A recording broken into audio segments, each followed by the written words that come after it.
ये है आपका दूसरा क्वेश्चन, ठीक है। क्वेश्चन देखने में इजी लगता है लेकिन थोड़ा सा कॉम्प्लेक्स है सोचने लायक के लिए। तो पहले समझते हैं क्वेश्चन में क्या बोला कि if two equal cord of a circle intersect with in a circle.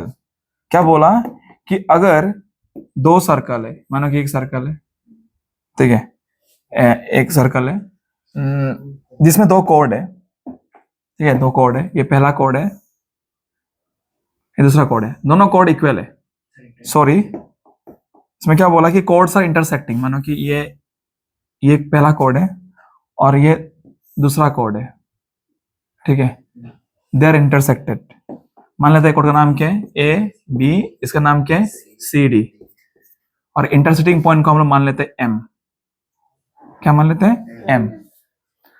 तो यहाँ पे क्या बोला है, prove that the segment of one chord are equal to the segment of the other chord, कि इस सेगमेंट का टुकड़ा उस सेगमेंट का टुकड़ा का बराबर है, ये बोला आपको। मतलब आपको ये प्रूफ करना है दोस्तों कि यहाँ पर जो ये ए एम है ना, ये ए एम एम सी का इक्वल होगा, और यहाँ पे जो डी एम है वो एम बी का इक्वल होगा। ये प्रूफ करना आपको कि काटने का बाद भी ऐसा तो पूरा एंटायर कॉर्ड तो इक्वल है ही। समझ में आ रहा बात? जो क्या गिवन है यहाँ पे, गिवन यही है आपका कि A B is equal to C D.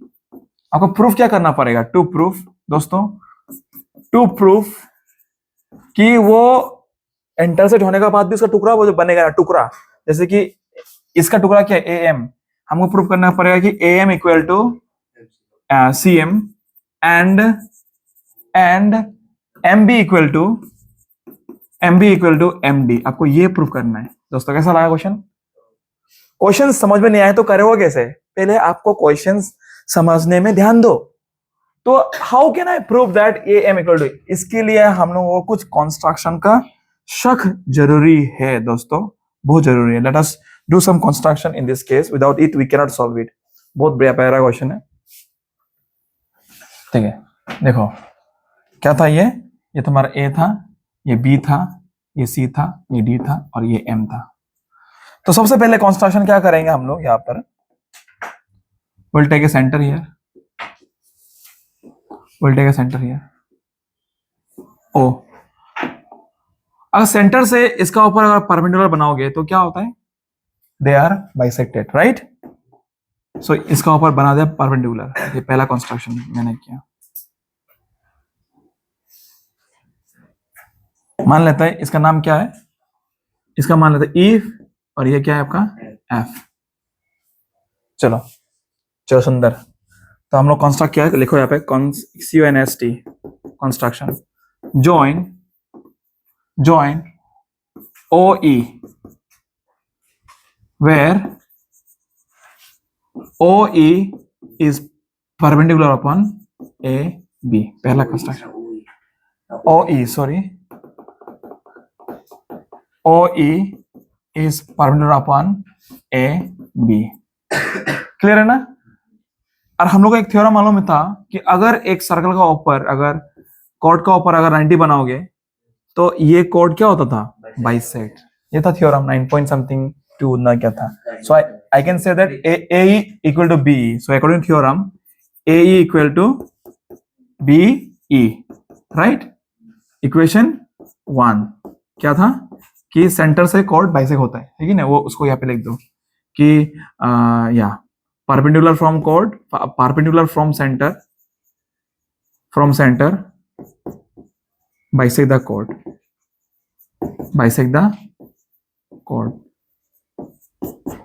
next number 2, similarly join OF perpendicular to CD, right।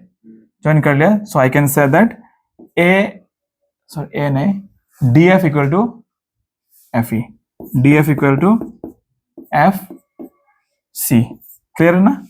Same S 1, और रीजन क्या है इसका, सेम एस 1। इक्वेशन 2 क्लियर हो गया ना? ये जरूरी है इक्वेशन फ्यूचर में। क्लियर हो गया ना? अब क्या करेंगे, देखो ध्यान दो अच्छे से। हम बीच से यहाँ पे ज्वाइन कर देगा, इसको भी लिख दो आप, इसमें लिख दो ऑल्सो कंस्ट्रक्शन में a construction sorry also join O M, हम ओ एम को ज्वाइन कर दे, क्लियर है ना।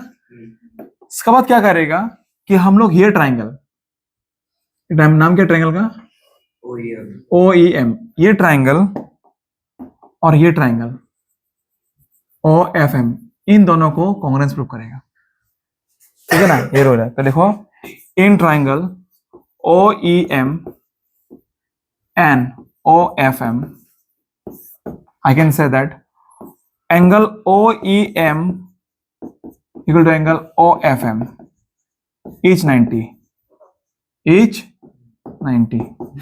Next I can say that OM equal to OM, OM equal OM, क्यों, कॉमन साइड, सुंदर। अब की नेक्स्ट क्या होगा, हाँ OE equal to OF, equidistance, equi distance,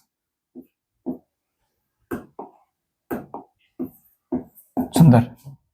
तो कौन सा रूल लगेगा, ये 90 है, ये हाइपोटेनस इक्वल है और किसी भी एक साइड इक्वल है, आरएचएस, समझ में आ रही कि नहीं। ये 90 90 ये अपोजिट साइड मतलब हाइपोटेनस और किसी भी साइड इक्वल है, तो I can say that triangle, therefore triangle OEM is congruence to triangle OFM। कौन सा रूल है दोस्तों, बाय आरएचएस, बाय आरएचएस से ये दोनों क्या होगा, इक्वल होगा।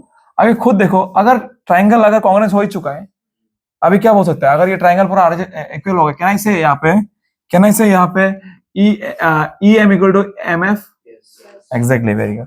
सो आई कैन राइट दैट यहाँ पे कि E M equal to M F, E M equal two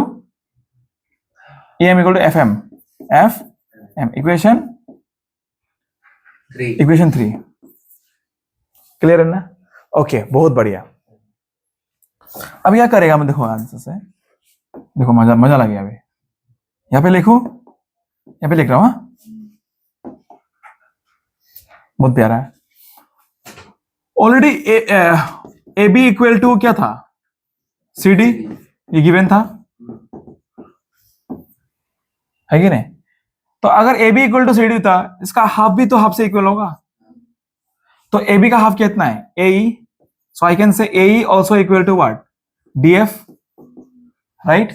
equation मान लेता 4, क्लियर है ना, इक्वेशन 4 मान लेता। अभी क्या करेगा, एडिंग, अभी देखो क्या प्रूव हो गया, A E equal to F D और F E M equal to M F, दोनों को जोड़ देगा तो क्या होगा, A M equal to M D prove होगा कि नहीं, ये देखो हो गया, दोनों को जोड़ दिया, तो इक्वेशन 3 प्लस 4, इक्वेशन 3 क्या है, ई एम ना, यहाँ पे ई एम था प्लस यहाँ पे क्या था, ए ई, लेफ्ट साइड जोड़ो, और इधर क्या था, एफ एम क्या होगा, F M equal to D F, F plus D F. अब खुद देखो, ई एम प्लस ए क्या होगा, ई एम प्लस ए क्या होगा, ए एम, हो गया ना, ए एम, समझ में आया। Okay next, D F plus M F क्या होगा, डी एम, है कि ना, D F plus M F क्या होगा, डी एम। पहला प्रूफ हो गया, ये प्रूफ करना था ना, वाओ। नेक्स्ट क्या प्रूफ करना था हम लोगों को, कि ये पार्ट भी इसका इक्वल है कि नहीं, वो कैसे प्रूफ करेगा। अभी देखो बहुत सिंपल है, मान लेते हैं इसको इक्वेशन, हम लोग कुछ मान लेंगे, क्या इक्वेशन 5 मान लेते हैं क्या ना, क्या ए मान लेते हैं, मानो इक्वेशन ए, कुछ ही मान सकते हैं उसको।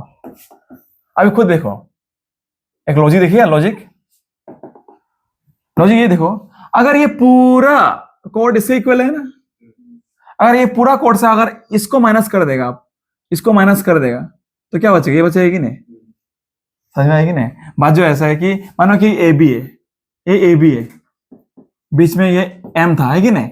अगर ए बी से अगर आप ए एम को माइनस कर देगा तो क्या बचेगा, एम बी, ये तो कहानी है।